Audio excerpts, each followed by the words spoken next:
시편 23편 함께 낭독하심으로 새벽기도 시작하겠습니다.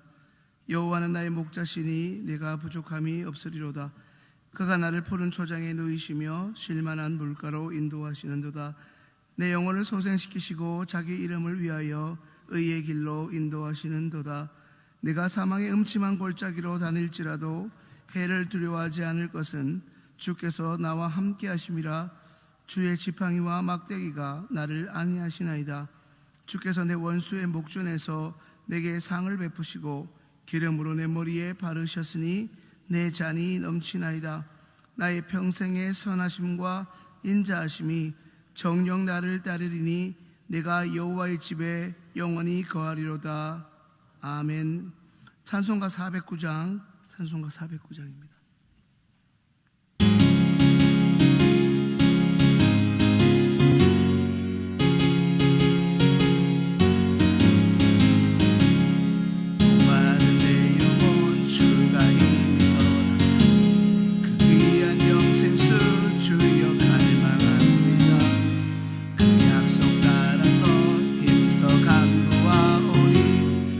주여 내 기도 어서 들어주소서. 예수의 사랑 예수의 사랑 바다 물결같이 내게 임하니 영광의 물결에 온전히 쌓여서 내 영혼의 기쁨 한량 없도다.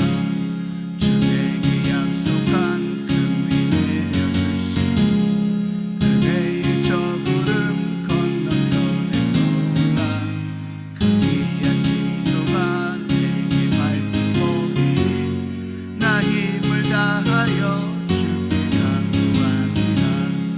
예수의 사랑 예수의 사랑 바다 물결같이 내게 임하니 영광의 물결에 온전히 쌓여서 내 영혼의 기쁨 한량 없도다. 은혜의 소낙비 지금 흡족히 구원의 큰 강물 흘러차고 넘쳐서 내 추한 모든 죄 모두 씻어버리니 나 지금 은혜를 충만하게 받았네. 예수의 사랑 예수의 사랑 바다 물결같이 내게 임하니 영광의 물결에 온전히 쌓여서 내 영혼의 기쁨 한량 없도다. 차고 넘치는 주의 은혜에 힘차게 밀려와 내게 만족하오니 할렐루야로 주를 찬송하오니 내 맘의 기쁨이 항상 충만함이라. 예수의 사랑 예수의 사랑 바다 물결같이 내게 임하니 영광의 물결에 온전히 쌓여서 내 영혼의 기쁨 한량 없도다. 오늘 아침에 하나님께서 우리에게 주시는 말씀은 구약 이사야 8장입니다. 이사야 8장 1절부터 8절의 말씀 한 목소리로 읽겠습니다. 여호와께서 내게 이르시되 너는 큰 서판을 취하여 그 위에 통용 문자로 마헬살랄 하스바스라 쓰라. 내가 진실한 증인 제사장 우리야와 여베르기야의 아들 스가랴를 불러 증거하게 하리라 하시더니 내가 내 아내와 동침함에 그가 잉태하여 아들을 낳은지라. 여호와께서 내게 이르시되 그 이름을 마헬살랄하스바스라 하라. 이는 이 아이가 내 아빠 내 엄마라 할 줄 알기 전에 다메섹의 제물과 사마리아의 노략물이 아수르 왕 앞에 옮긴 바 될 것임이니라. 여호와께서 다시 내게 일러 가라사대 이 백성이 천천히 흐르는 실로아 물을 버리고 느신과 느말리아의 아들을 기뻐하나니 그러므로 주 내가 흉룡하고 창이란 큰 하수 곧 아수르 왕과 그의 모든 위력으로 그들 위에 덮을 것이라. 그 모든 고래에 차고 모든 언덕에 넘쳐 흘러 유다에 들어와서 창이라고 목에까지 미치리라. 임마누엘이여 그의 표는 날개가 내 땅에 편만하리라 하셨느니라. 아멘. 잘 주무셨습니까? 밤새 혹시 좋은 꿈 꾸셨습니까? 혹시 오늘 이 새벽기도 나오면 응답이나 좋은 일을 주실 것이라는 소위 징조를 받으신 분이 계십니까? 출산의 경험이 있으신 어머니이신 집사님, 권사님 계시지요? 너무나 까마득한 옛날 이야기라 이제 생각이 나실지 모르겠지만 우리 아이들, 아들, 딸 낳았을 때 꿈에 용도 나오고 신비한 동물들이 많이 나온다고들 하지 않습니까? 어떤 태몽을 꾸시고 아들 혹은 딸 낳는 징조를 보시고 아이들을 놓으셨습니까? 오늘 우리가 읽은 이사야 8장의 본문은 선지자 이사야의 아들이 징조로 보여진 일을 기록하고 있습니다.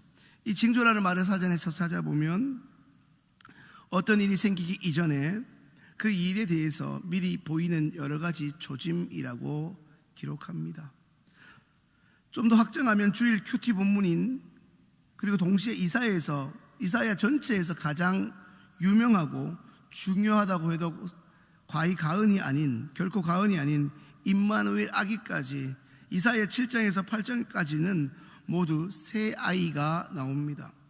7장 3절에는 이사야의 아들 스알랴 수비, 14절에는 그 유명한 처녀가 아기를 낳는다는 임마누엘이, 그리고 오늘 8장 3절에는 이사야의 또 다른 아들의 이름 마헬살랄하스바스가 나옵니다. 오늘 본문에 언급되는 이사야의 아들, 이름조차 어려운 마헬살랄하스바스 말 그대로 공개적인 징표이자 징조가 되는 아이입니다. 문자적으로는 신속하게 약탈하고 재빨리 노획하라, 뺏으라는 의미죠. 이런 의미의 이름이 붙여진 이 아기는 이사야 7장에서 이어지는 사건으로서 아람과 에브라임 두 지파 혹은 나라가 남유다를 침략했을 때 주신 하나님의 말씀이자 동시에 그 심판에 해당하는 사람들에게는 하나님의 무서운 심판입니다. 다시 말하면 하나님은 이제 곧 태어나게 될 선지자 이사야의 아들을 통해 그 아들이 엄마 아빠를 부르게 될 그 짧은 시간 안에 유다를 침략하라던 두 나라 아람과 에브라임의 멸망을 이사야의 아들에게 징조가 담긴 그 이름을 붙여줌으로 경고하고 계십니다. 당시 아람과 에브라임 동맹군은 이웃 강대국 아수르를 공격하자고 형제 나라라고 할 수 있는 남유다에게 일종의 동맹을 제안하면서 동참을 권했지만 친아수르 정책을 쓰고 있던 아하스 왕은 그 제안을 단번에 거절하고 도리어 그 동맹국으로부터 침공을 당하는 위기에 빠졌습니다. 이 일로 남유다의 왕 아하스와 그의 백성들은 마치 바람 앞에 수풀이 흔들림까지 두려워 떨게 되면서 그 위기에 벗어나고자 이제 남유다의 왕 아하스는 아수르의 왕 디글랏빌레스에게 원조를 요청하기에 이릅니다. 이런 정치적 상황에서, 이런 국가적 재난 가운데 하나님의 선지자 이사야는 아수르 편이냐 애굽 편이냐, 이 남유다가 어느 편에 서야 하나, 국제 정세에 맞게 어디 편에 서는 것이 이 국가의 이득이 될 것인가. 그러나 이사야는 양쪽 그 어느 편에도 서지 말고 전적인 여호와 하나님만 신뢰하라고 계속적으로 왕 아하스에게 촉구하고 있는 상황에 이제 개인적으로 출산이 임박한 그의 아들의 이 출생을 통한 하나님의 남유다를 향한 징조를 그의 백성들에게 전하고 있습니다. 사랑하는 여러분, 오늘 본문에서 하나님은 어떤 분입니까? 하나님은 긍휼을 잃지 않으시는 분입니다. 하나님은 진노 중에서도 긍휼을 결코 잊어버리지 않으십니다. 진노 중에도 긍휼을 잃지 않으신다, 어디서 많이 보고 들었던 익숙한 장면 같고 익숙한 말씀이 아닙니까? 그렇습니까? 그렇습니다. 하박국 3장 2절에 나오는 선지자 하박국이 하나님께 기도하는 주요 대목입니다. 우리 하나님은 죄를 싫어하시는 분이시기에 때때로 우리를 징계하시고 우리에게 우리가 원치 않는 고난과 고통의 시간을 지나가게 하십니다. 8절에 보면 하나님은 자신보다 다시 말해 다른 나라의 힘을 빌려 자기 나라 남유다를 지키려는 아하스 왕으로 인해 그 민족을 잠시 동안 다른 나라의 힘을 빌려 치시지만 그러나 그들을 완전히 멸하시지는 않습니다. 그것은 우리가 이미 잘 알고 있는 대로 우리를 멸망시키려는 의도와 목적의 심판이 아닌 것이지요. 오히려 그것은 다시 하나님께로 돌이키려는 것입니다. 그림을 하나 볼까요? 그림이 안 들어갔나 보네요. 네, 보이시죠? 이게 매일성경 큐티에 나오는 그림을 제가 옮겨왔는데요. 여기 보시면 저기가 그루터기고 그 그루터기에 순 새싹이 하나 나 있습니다. 그루터기에만 집중해 보면 이미 나무가 다 잘려서 이제 사람이 앉을 만한 그루터기 정도만 남은 것 같아서 소위 끝장난 것 같지만 저 새싹이 입장에서 보면 저 그루터기에도 새싹이 피어난다는 것이죠. 이것의 상징은 하나님의 심판은 너무나 끔찍하고 아픈 것이 맞습니다. 그러나 동시에 그것은 또 하나의 희망을 상징하는 회복의 그루터기입니다. 하나님의 심판은 모든 가지가 다 잘려나간 절망의 상황이지만 동시에 하나님이 그 절망의 상황에 우리와 함께 하시면 거기서도 싹이 나며 더 나아가 꽃이 피게 되는 것입니다. 우리는 그 소망을 가지고 오늘 이 새벽에 주름한 이사의 그 선지자 이사의 말씀을 듣습니다. 그렇다면 오늘 본문이 저와 여러분에게 주시는 교훈은 무엇이겠습니까? 하나님이 들려주시고 보여주시는 변함없는 진리의 말씀을 이사야가 외쳤던 아하스 왕뿐 아니라 비록 부족해 보이는 제가 외치다 할지라도 어느 누가 강단에서 외친다 하더라도 그게 하나님의 말씀이거든 성도인 우리는 굳게 그 말씀을 붙잡고 오늘도 살아가야 할 것입니다. 사랑하는 여러분, 어떤 징조를 구하고 계십니까? 선지자 이사야는 남유다 왕 아하스에게 여호와께 징조를 구하라, 깊은 데서든지 높은 데서든지 구하라는 메시지를 선포하였습니다. 그 이유가 무엇이겠습니까? 아하스 왕이 여호와 하나님을 온전히 신뢰하는 믿음을 가지고 또 그 믿음이 견고할 수 있도록 돕고자 함이었습니다. 그리고 그 믿음으로 국정을 다스리기를 원했기 때문입니다. 매일 새벽을 깨우시는 여러분, 요즘 여러분 한 분 한 분에게 하나님께서 주의 종들을 세우셔서 혹은 큐티 하실 때나 신앙서적을 읽으실 때나 삶의 자리에서 사람들을 통하여 사건과 환경을 통하여 반복적으로 주시는 하나님의 징조는 무엇입니까? 어떤 말씀을 반복적으로 주십니까? 새벽의 설교를 통해 직장이나 사업장이나 매일 만나는 사람을 통해 주시는 인도하심은 어떤 것입니까? 그 말씀을 통하여 무엇을 깨닫고 계십니까? 하나님은 나의 이기심을 버리고 육신의 자랑을 버리고 돈 욕심을 버리라는데 우리는 반대적으로 끊임없이 돈을 붙잡고 있지는 않습니까? 사랑하는 여러분, 맞는 말이라 뻔한 이야기 같지만 어떤 의미에서 막연하기도 하고 또한 절박하지 않아 뜬구름 잡는 것 같은 하나님의 말씀을 오늘도 듣고 있습니까? 우리는 이 말씀을 통해 우리의 믿음이 자라고 견고케 되고 있음을 잊어서는 안 될 것입니다.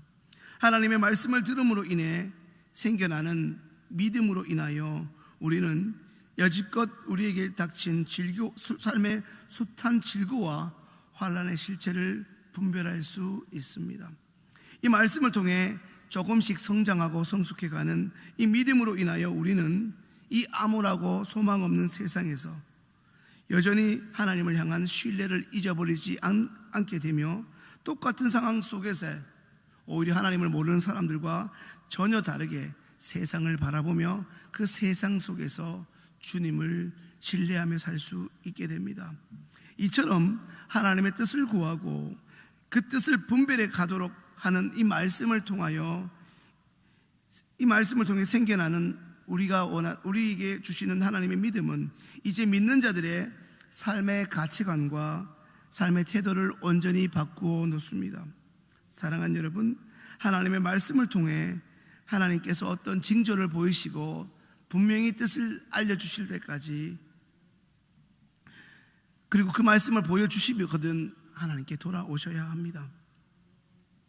오늘 성경에 표현된 대로 여호와의 심판의 물이 우리의 목에 찰 때까지 더 이상 고집 부리지 마시고, 내 인간적인 안간힘으로 버티지 마시고, 내 경험으로 이랬으니까 괜찮을 거야 착각하지 마시고, 하나님께서 반복적으로 어떤 사건을 보여주시거든 전혀 나와 상관없는 사람의 입술을 통해 들려주시거든 아, 이건 하나님의 뜻이구나 하시면서 돌이키셔야 합니다. 오히려 들려주시는 그 말씀 앞에 온전히 순종하여 오히려 그 사건이 하나님의 통로가 될 수 있도록, 그렇게 하나님 앞에 온전히 순종하며 하나님께 가까이 나아가는 복된 오늘 새벽 될 수 있기를 간절히 소망합니다. 기도하겠습니다.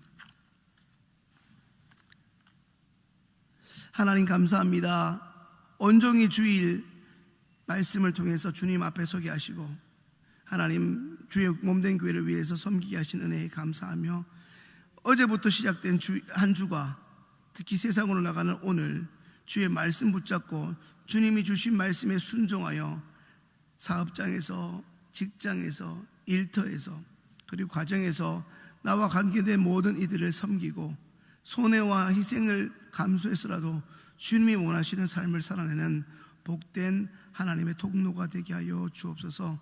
그러나 우리는 연약하여 때때로 육신의 정욕과 이생의 자랑에 넘어질 수 있으나 하나님 세상의 것 의지할 수 없으니 하나님의 꿈이 우리의 비전이 되고 예수님의 성품이 우리의 인격이 되는 은혜가 오늘 우리의 삶 가운데서도 일어나기를 소망하며 감사하며 예수님의 이름으로 기도합니다. 아멘. 이제는 하나님의 말씀으로 축복하겠습니다. 여호와는 내게 복을 주시고 너를 지키시기를 원하며 여호와는 그 얼굴로 내게 비치사 은혜 베푸시기를 원하며 여호와는 그 얼굴을 내게로 향하여 드사 평강 주시기를 원하노라. 아멘.